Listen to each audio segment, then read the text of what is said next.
ধনী হওয়ার দোয়াও আমল জানাবেন প্লিজ। আপনাদের সবাই দরকার এটা।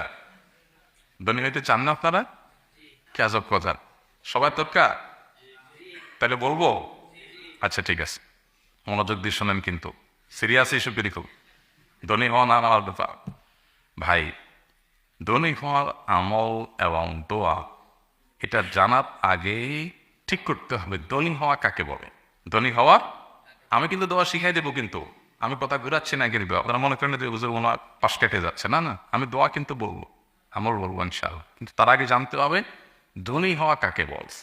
একজন গ্রামের মানুষ, তার কাছে শহরে বাসা ভাড়া নিয়ে থাকা, 20-25 হাজার টাকা বেতন একটা চাকরি পাওয়া, এটাই ধনী হওয়া, তাই না?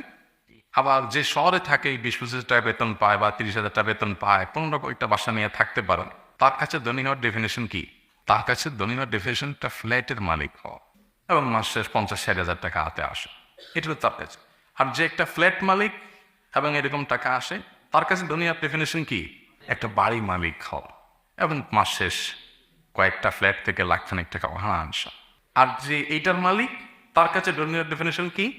তার কাছে ধনী হওয়ার ডেফিনেশন হলো বাড়িটা আছে মিরপুরের উত্তরাতে, ধানমন্ডি গুলশানে একটু বাড়ি করা, এটা হলো তার কাছে ধনী হওয়ার ডেফিনেশন। আর যে ধানমন্ডি গুলশান থাকে, তার কাছে ধনী হওয়ার ডেফিনেশন কি? তার কাছে ধনী হওয়ার ডেফিনেশন হলো, সংজ্ঞা হলো দুবাইয়ের পাঁচজমারাতে একটা ফ্ল্যাট কিনা। আর যে দুবাইয়ের পাঁচজমারাতে ফ্ল্যাটের মালিক এসে, তার কাছে ধনী হওয়ার ডেফিনেশন কি? তার কাছে ধনী হওয়ার ডেফিনেশন হলো চাঁদে নাকি ফ্ল্যাট বুকিং হচ্ছে, ওখানে টাকা জমা দিতে পারা, এটা হলো তার কাছে কি? দুনিয়ার ডেফিনেশন। তাইলে জিনিসটা কি দাঁড়ায় রে? আসলে সবাই ধনী, আসলে সবাই ধনী। প্রত্যেকে তার উপরের দিকে তাকাইলে মনে হয় আমি কি গরিব, আবার নিচের দিকে তাকাইলে মনে হয় আমি ধনী। তাহলে এটা আসলে দৃষ্টিভঙ্গির ব্যাপার, এটা দোয়ার ব্যাপার না। এটা কিসের ব্যাপার? দৃষ্টিভঙ্গির ব্যাপার। আপনাকে আল্লাহ তাআলা 2টা শার্ট দিছে, আপনি মাত্র 2টা শার্ট, একটা দুইয়া শুকিয়ে আর একটা গায়ে দেন, আপনি দেখলেন আরে এ 10টা শার্ট। তাহলে ধনী হওয়ার সংজ্ঞা হলো 10টা শার্টের মালিক হওয়া।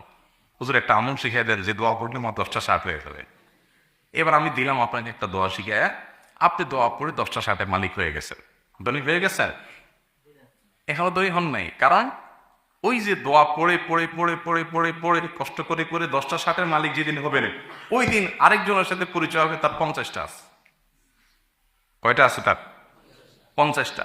এবার ওইটা দেখার পর আবার এসে বুঝুন দোয়া তো আরেকটা লাগবে। এখন শার্ট কয়টা আলাদা দেখছি? 50টা। এবার 50-60 আলাদা মালিকের দোয়া আপনি নিলেন, নিয়ে আবার পড়লেন পড়লেন পড়লেন, 50টা শার্টের মালিক হয়ে গেছেন। ততক্ষণে দেখলেন আরেক বেটা সে শার্ট ফ্যাক্টরির মালিক। তার মানে এটার কোনো শেষ আছে? সৌদি আরবে আমার এক ভাই ছিল, মিজান ভাই নাম, উনি চিনে, টাঙ্গাইল বাড়ি। মিজান ভাই একজন সাধারণ মানুষ। আমাকে একবার একটা কথা বলছে, আমার কাছে বড় শিক্ষণীয় মনে হয়েছে, যে একজন মানে সাধারণ মানুষ এত সুন্দর থিঙ্কিং। উনি বলেছে আমার বাবা, প্রবাসীদেরকে তো বাপ মারা সবসময় ধরে যে বাবা পাশের জমিটা বিক্রি হবে, আরেকজন নিয়ে যাবে চোখের সামনে, যেটা দেখা যায় না, বাবা হাওলাত বরাত করে হলেও নিয়ে রাখো, বাবা কাজে লাগবে।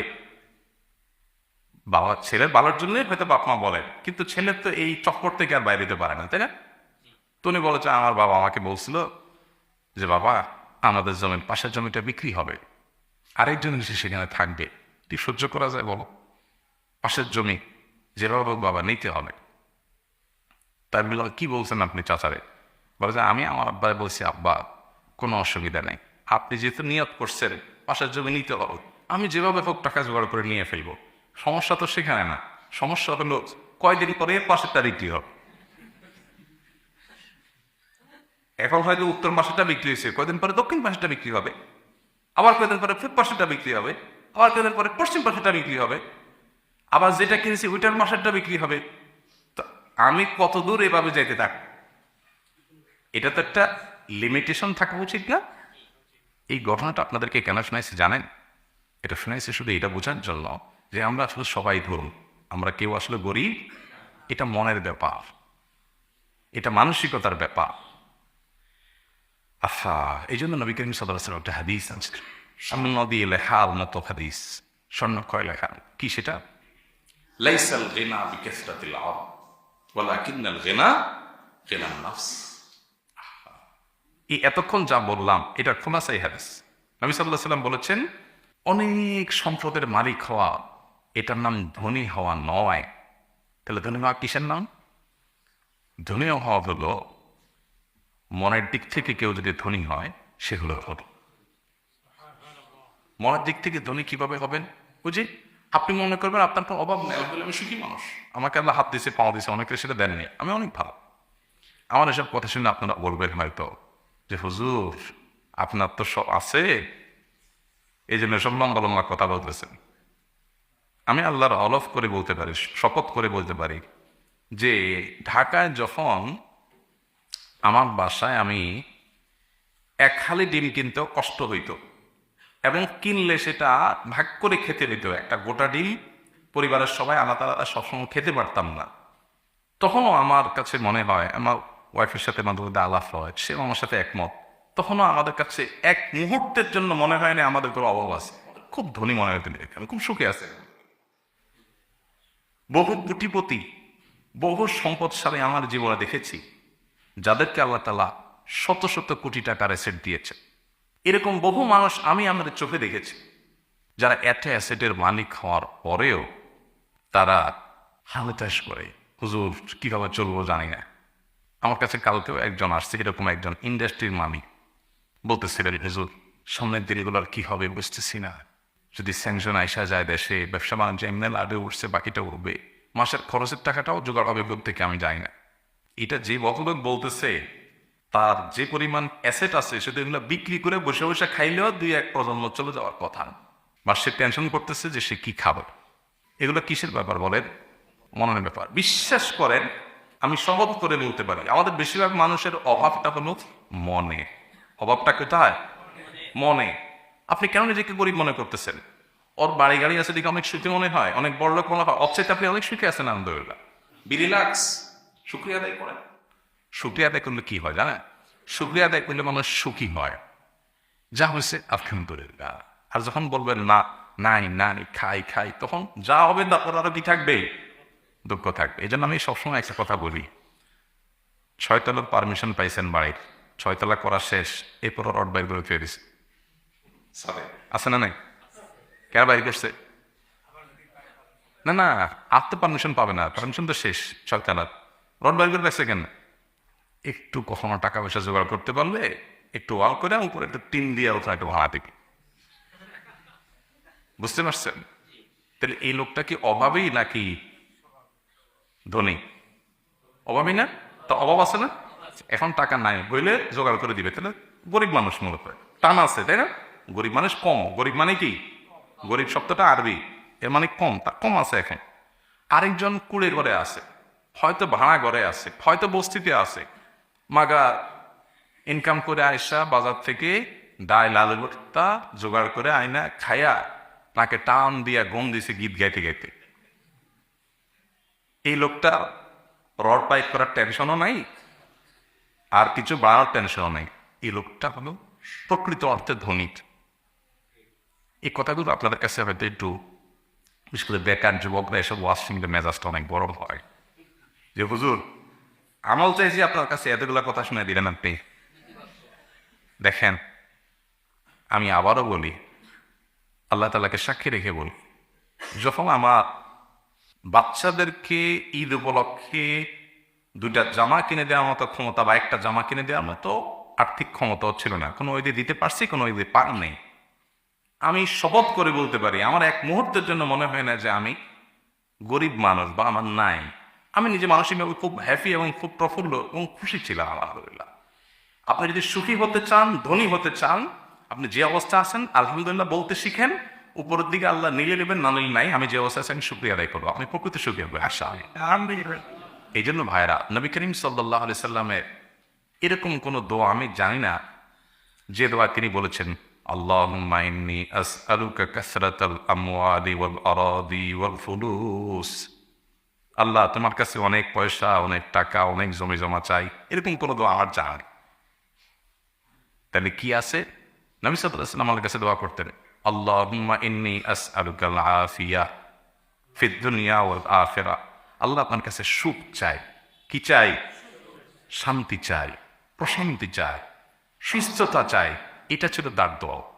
এখন আপনার কি সুখ দরকার না ধনী হওয়া দরকার? বুঝে শুনে বলতেছেন? তাহলে তো আরেক বিপদে পড়বে। আসেন এবার বিপদটা যায়।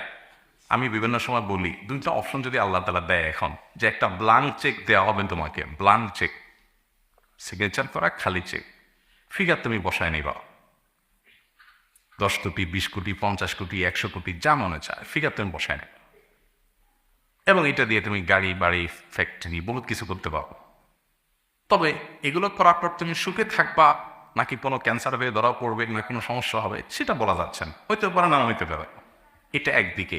আরেক দিকে রাখা আছে তোমার জন্য একটা কুড়ের ঘর, একটু বাতাস আসলেই পানি পড়ে, আর একটা ভাঙাচোরা রিক্সা, কিছু উপার্জন করে কোনো রকম ডাল ভাত খেয়ে বাঁচতে পারবা। গোস্ত সবসময় কেনার টাকা হবে না, বাট সুখী থাকা নিশ্চিত। এই দুইটা অপশন যদি আপনাকে দেওয়া হয়, বুকে হাত দিয়ে বলো তো কোনটা নিবে? কবি এখন নীরব হয়ে গেছে। কবি এতক্ষণ জোরে জোরে বলতেছিল সুখ চাই, টাকা চাই না, ধনী হওয়ার দোয়া দরকার নাই হুজুর, সুখী হওয়ার দোয়া শিখাই দেন। এটা এতক্ষণ কবি বলতেছিলেন। এখন কবি বলতেছেন না, আমি কিছু বলতে চাই না। কারণ বাস্তবতা হলো 100 কোটি টাকা আর রিক্সা করে ঘর, এখানে শান্তি নিশ্চিত, ওখানে শান্তি হইতে পারে নাও নিতে পারে। এরকম যদি অপশন দেওয়া হয়, এটা কথার কথা, তো আমরা অবশ্যই টাকা দিয়ে টানতে, তাই না? আমরা চিন্তা করি যে ঠিক আছে সুখের মালিক আল্লাহ তাআলা, কিন্তু এই হাসান বসরি রাহমাতুল্লাহ সম্ভবত বলছিলেন, কোরআনে আল্লাহ তাআলা বহু জায়গায় ওয়াদা করেছে, বহু জায়গায় আল্লাহ তাআলা ওয়াদা করেছে যে আল্লাহ তাআলা মানুষের রিজিকের দায়িত্ব নিয়েছে। কিন্তু শয়তান, আল্লাহ তাআলা সে সম্পর্কে কোরআনে বলেছেন, আশ-শাইতানু ইয়াইদুকুমুল ফাকরা, শয়তান তোমাদেরকে দারিদ্র্যের ভয় দেখা। শয়তানের একবার ভয় দেখানোর প্রতি এত বিশ্বাস যে আল্লাহ তাআলা এতবার বলেছেন তোমাদের রিজিকের দায়িত্ব আমি নিলাম, আমাদের সেই বিশ্বাস হয়। তো ভাইরা, ধনী হওয়ার জন্য আলাদা দোয়া নয়, বরং আল্লাহর কাছে সুখী হওয়ার জন্য দোয়া করবেন। আল্লাহুম্মা ইন্নী আসআলুকাল আফওয়া ওয়াল আফিয়াতা ফিদ দুনিয়া ওয়াল আখিরাহ। আমাদের সকাল সন্ধ্যার যে দোয়া বইটা আছে, ওখানে এরকম কয়েকটা দোয়া আছে যেখানে আল্লাহর কাছে প্রশান্তি, সুখ চাওয়া হয়েছে। আল্লাহ তাআলা আমাদের সবাইকে সুখী হওয়ার তৌফিক দান। সেই সাথে সম্পদশালী হওয়ার জন্য আপনি চেষ্টা করেন, সিরিয়াসনেসের সাথে কাজ করে। এই দোয়া চাওয়া পাবলিকের বেশিরভাগ আমি দেখছি অলস, বুঝেন নাই? এই লোকটারা এখন নিয়ে আসেন যে প্রশ্ন করছে, আইনে আমি একটা দোকানে চাকরি দিই, ভাই কাজ করেন, সকালদের সন্ধ্যা পর্যন্ত ডিউটি করেন, 2 দিন বেশি 3 দিন করে বলবে ভাই এটা কি সম্ভব, পারা যা, একটু দোয়া দায়ী শিখে দেন না। বুঝেন নাই? পোলাপান যেগুলো ফাঁকিবাজ, পড়ালেখা করবে না, ওইগুলা পরীক্ষা আগেকে যাবে, হুজুর কলমটা পড়ে দেন। আগের দিন বসে বসে মোবাইল টিপসি, এখন আপনি কলমে ফু দিয়ে দেন, আমি লিখে যেতে যাব। হাসির জিনিস না ও যুবক, এটা ইসলাম না। ইন্নাল্লাহা ইউহিব্বু ইযা আমিলা আহাদুকুম আমালান ইয়াতকাল্লাম, যে কাজ করবেন সিরিয়াসনেসের সাথে করবেন। আপনি আপনার কাজে সর্বোচ্চ আন্তরিক হবেন, প্রফেশনাল হবেন, পেশাদারিত্ব দেখাবেন, হালাল উপার্জন করা ইবাদত, আপনি সেই নিয়তে কাজ শুরু করবেন। আল্লাহ তাআলা আপনার জীবনে বরকত দেবেন ইনশাআল্লাহ। আজ যদি বরকত নাও দেয়, হাতে মরলেও লাখ, বাঁচলেও লাখ, আপনি যে চেষ্টা করছেন এই পুরাটাই আমল হিসাবে গণ্য হবে ইনশাআল্লাহ। আল্লাহ আমাদেরকে তৌফিক দান করুন। রাগ করেন নাই তো দাদা?